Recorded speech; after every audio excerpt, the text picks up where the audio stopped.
আমরা সব সময় চাই যে এই সংসার আমাদের জ্ঞানী বলবে, বুদ্ধিমান বলবে, বুঝদার বলবে, কিন্তু মূর্খ মূর্খ যেন কেউ না বলে। মূর্খ শব্দটা আমরা কেউ শুনতে চাই না, দূরে পালাতে থাকি। কিন্তু একটা সত্যি সবার কাছে অজানা, যে মূর্খ হওয়া হলো বুদ্ধিমান হওয়ার দিকে সর্বপ্রথম পদক্ষেপ। আপনি যত খুশি দিগ্গজ জ্ঞানী মানুষদের সাথে আলাপ করুন, যত ইচ্ছে কথা বলুন, যতই জ্ঞানের কথা আলোচনা করুন, অভিজ্ঞতা মূর্খ হবার পরেই পাওয়া যায়, তাই নয় কি? মূর্খ হবার পরে আপনি এটা বুঝতে পারবেন যে কি করা উচিত নয়। জ্ঞানী ব্যক্তি আপনাকে এটা বলবেন যে কি করা উচিত। আর এই সংসারে কি করা উচিত তার থেকেও অনেক বড় জ্ঞান হলো কি করা উচিত নয়। সেই জন্য সব সময় মনে রাখবেন, আপনার করা কিছু ভুল আপনাকে যদি কেউ মূর্খ বানিয়ে থাকে, ছল চাতুরি করে থাকে, তাহলে কোনো ব্যাপার নয়, এটা শেষ পর্যন্ত আপনাকে আরো বুদ্ধিমান করে তুলবে। এই মুহূর্তে ধন্যাত্মক থাকুন, এই সংসার আপনাকে অবশ্যই জ্ঞানী বলবে। রাধা রাধা।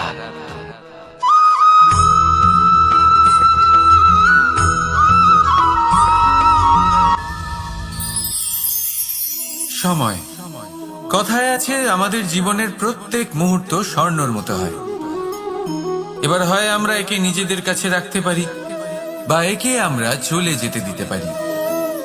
কারণ এই ছোট ছোট মুহূর্তই আছে যা আমাদের জীবনকে গড়ে তোলে।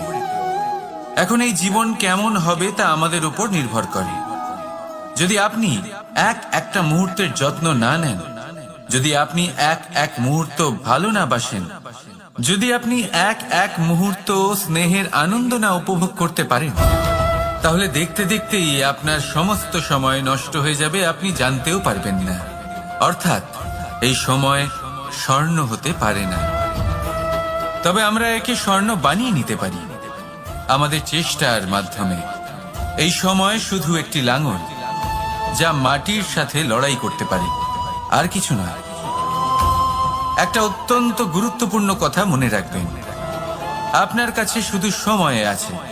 এবার আপনি এটা দিয়ে স্বর্ণ বানাবেন, না ঘুমিয়ে স্বপ্ন দেখে একে নষ্ট করবেন, সিদ্ধান্ত আপনারই।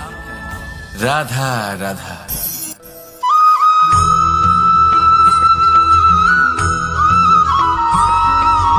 আপনি কি কখনো একজন মালিকে একটা বাগানের যত্ন নিতে দেখেছেন? যদি কখনো একটা গাছে উই ধরে যায়, মালি তখন শুধু সেই গাছের নয়, সমস্ত বাগানের চিকিৎসা করায়।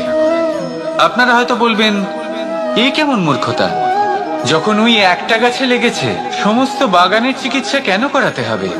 এ তো অযথা পরিশ্রম করা।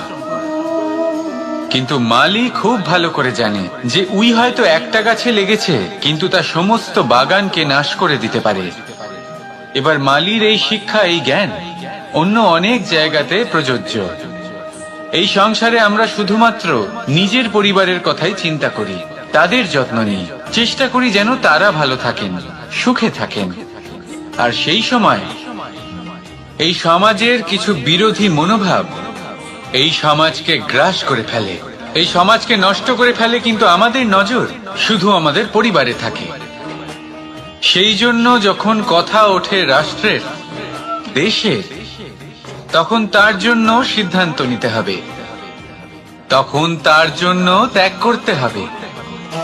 আর মনে রাখবেন, যে সমস্যায় আসুক তার সমাধান পূর্ণরূপে বাঞ্ছনীয়।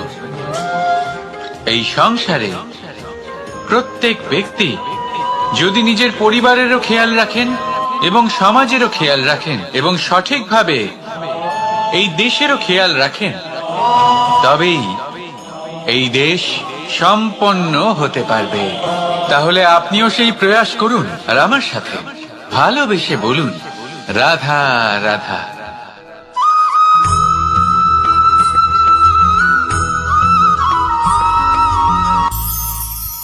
ভবিষ্যৎ। সংসারে এমন কোন ব্যক্তি আছেন যিনি নিজের ভবিষ্যতের বিষয় ভাবেন না? যে কেউ ভাবেন, আমার ভবিষ্যৎ কিছু এরকম হবে, আমি ভবিষ্যতে এরকম কিছু একটা করব। এই সুবিধা থাকবে, এই আনন্দ পাবো, ইত্যাদি ইত্যাদি। কিন্তু সত্যি বলি,